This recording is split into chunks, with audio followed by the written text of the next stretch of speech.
Praise the Lord, hallelujah.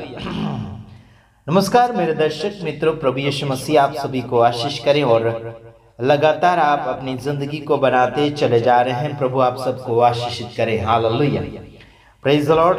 प्रभु के नाम की स्तुति और महिमा करते हुए आप सभी के सामने हम लगातार वचनों को लेकर आते चले जाते हैं और हमें आप लगातार मदद करते हैं और प्रभु के वचनों में, और आप सभी का धन्यवाद हो।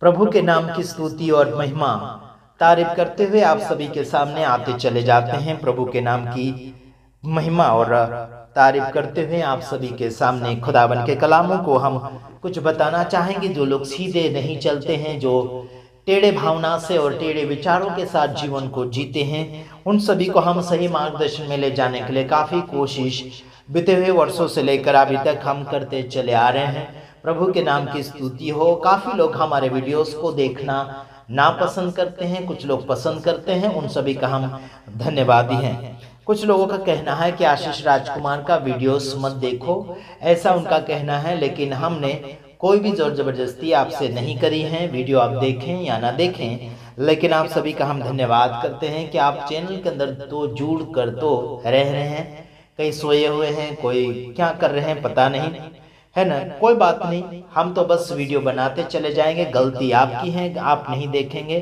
तो गलती आपकी है। आइए हम कुछ समाचार आपके सामने बांटना चाहेंगे। जैसे कि आपको पीछे की ओर दिखता चला जा रहा होगा कि मैं आपके सामने वचन रखता चला जा रहा हूँ। यहाँ पर लिखा है नीति वचन उसका 28 अध्याय उसका 10 वचन में आप पीछे की ओर देख सकते हैं।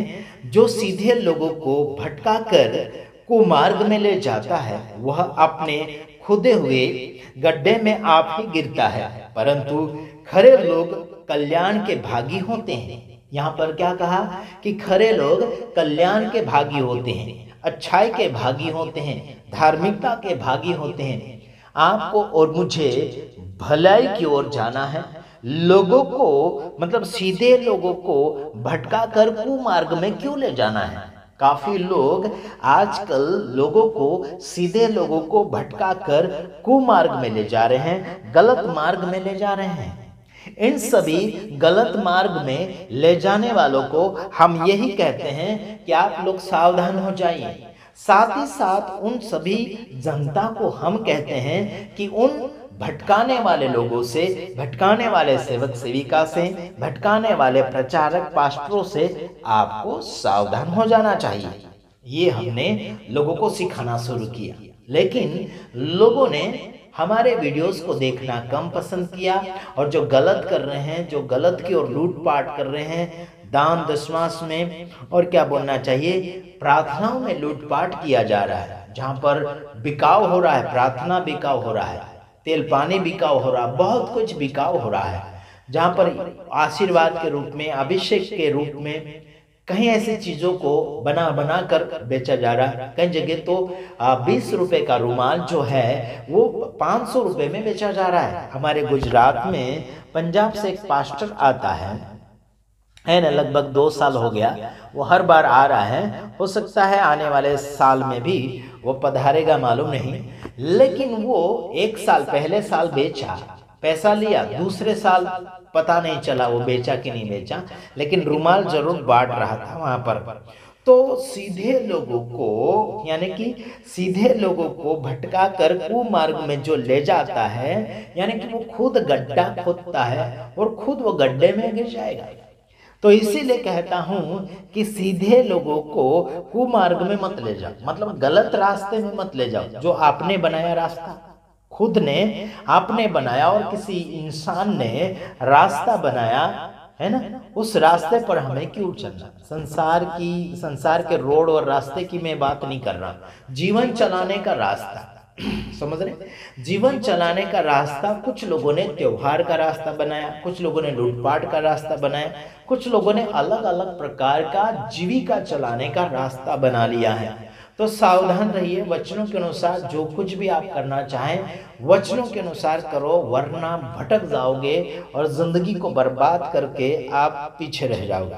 तो यहाँ लिखा कि गड्ढे में तुम गिरोगे, आप ही गिरता है, परंतु यहाँ लिखा परंतु खरे लोग कल्याण के भागी होते हैं।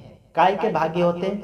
खरे जो लोग होते हैं कल्याण के भागी होते हैं, मतलब ईमानदार के भागी होते हैं, सच्चाई के हिस्सेदार होते हैं और उस सच्चाई को बांटने की कोशिश करते हैं और सच्चाई को बांटते चले जाएंगे, सच्चाई को बांटते चले जाएंगे और आगे की ओर बढ़ते चले जाएंगे। और सच्चाई बांटते बांटते ऐसे गलत लोग सामने आ जाएंगे, उनका सामना भी करना होगा, वो विरोध भी करेंगे उनके ऊपर, सच्चाई बांटने वालों के ऊपर, और सच्चाई बांटने वालों के खिलाफ में इतना बुरा भला कहेंगे कि पूछो मत। और लोग उन्हीं के पीछे दौड़े चले जाएंगे और लोग उन्हीं को फॉलो करेंगे और उनके ही वफादार बनते चले जाएंगे। जब आप और मैं वफादारी की अगर बात करेंगे तो आपकी और मेरी वफादारी को लोग स्वीकारेंगे नहीं, बल्कि गलत बात को स्वीकारते हुए दौड़े चले जाएंगे, लेकिन सच्चाई का साथ देने की कोशिश नहीं करेंगे। गुजरात के अंदर, हमारे आसपास के अंदर या फिर हमारे जान पहचान के पास्टर लोग हैं, एक भी ईमानदार नहीं है, एक भी ईमानदार नहीं है, एक भी सच्चाई बोलने के लिए तैयार नहीं है। आपको क्या लगता है कि गुजरात के अंदर इतने मसीह लोग हैं, तो आपको क्या लगता है कि वो ईमानदार हैं? एक भी ईमानदार नहीं है। आप मुझे बता दीजिए, गुजरात के अंदर एक भी ईमानदार नहीं है। समझ रहे कि नहीं समझ रहे? एक भी पास्टर, रेवरेंड, बिशप, संस्थापक, व्यवस्थापक एक भी ईमानदार नहीं है। आप मुझे बता दीजिए, उसको 10 दिन के अंदर मैं झूठा साबित करके चेक करके बता दूंगा, चाहे वो रेवरेंड, बिशप हो, चमत्कारी हो, नमस्कारी हो या फिर भविष्यवक्ता हो, एक भी ईमानदार नहीं। उसका करतूत मैं चिट्ठा फाड़ के बता दूंगा कि वचन से वो बाहर है। हाँ, ये सीधे मार्ग के ऊपर नहीं चलते हैं और सीधे लोगों को ये टेढ़े मार्ग के ऊपर ले जाएंगे और खुद फंसेगा, लेकिन दूसरों को भी फंसाएगा। जो निकालना चाहता है, बाहर लाना चाहता है ना, उसके खिलाफ में उल्टा सुल्टा बोलेंगे। हो सके तो हाथ भी उठाते हैं, हो सके तो हमला भी करवाते हैं। ऐसे ऐसे लोग हैं और उन्हें कोई प्रकार की भरपाई भी नहीं करेंगे। अगर किसी ने उनका घाटा कर दिया तो उनसे दंड जरूर ले लेंगे। एक जगह एक बच्चे का पुलिस वाले ने एक साइकिल को ठोक दिया, है ना, समझो एक्सीडेंट कर दिया, तो उस पुलिस वाले से दंड लिया उन्होंने, उससे दंड लिया, पैसा लिया, 10-12 हज़ार ले लिया। कोई खर्चा इतना खास नहीं था। मुझे बोल रहे थे कि हाँ हमारे लिए ये करके दे दो। मैंने बात करी थी, उस पुलिस वाले से भी बात करी थी, है ना, उनके घर के लोगों से भी बात करी थी, तो बात समझ गई, यानी कि सुधर गई थी।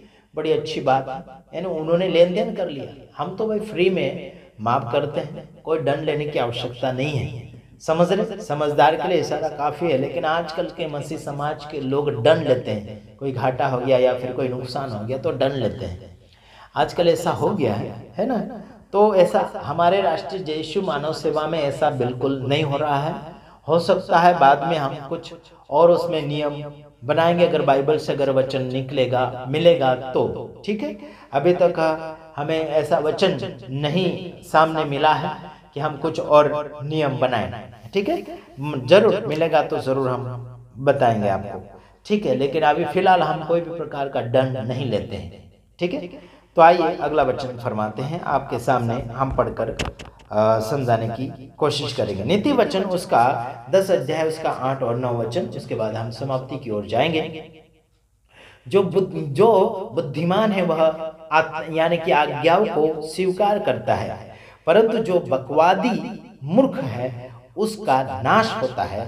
जो खराई से चलता है वह निडर चलता है, परंतु जो टेढ़ी चाल चलता है उसकी चाल प्रकट हो जाती है। समझ आता कि नहीं आता? साथ ही साथ प्रेरितों के काम उसका 13 का 10 भी आप पढ़ सकते हैं। समझ आता कि नहीं आता मेरे भाइयों बहनों?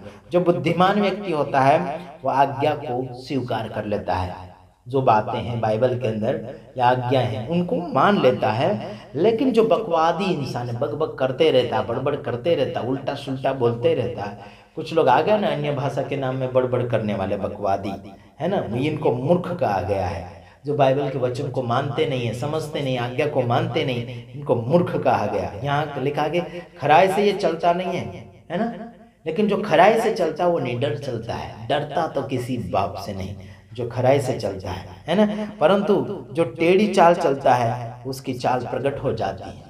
जो टेढ़ा चलता है मतलब गंदगी फैलाता है, झूठा फैलाता है, उसकी चाल प्रकट हो जाती है। पता चल जाता है कि वो टेढ़ा व्यक्ति है, पता चल जाता है कि वो झूठा व्यक्ति है। समझ लीजिए आप किस व्यक्ति में से बनना चाहते हैं। ईमानदार बनना चाहते हैं, हाँ जी, बुद्धिमान बनना चाहते हैं या फिर मूर्ख बनना चाहते हैं। यहाँ दो बातें लिखी, मूर्ख और बुद्धिमान। मूर्ख और बुद्धिमान, बकवादी और क्या बोलना चाहिए, टेढ़ा चाल चलने वाला प्रकट हो जाता है। तो ध्यान रखना, प्रभु के वचनों के अनुसार चलिए, जीवन को बनाइए, लोगों को सही मार्गदर्शन में ले जाइए, प्रभु की सलामती में ले जाइए और आप खुद भी सलामती के साथ जिए। God bless you. प्रभु आप सबको आशीष करें। आमीन।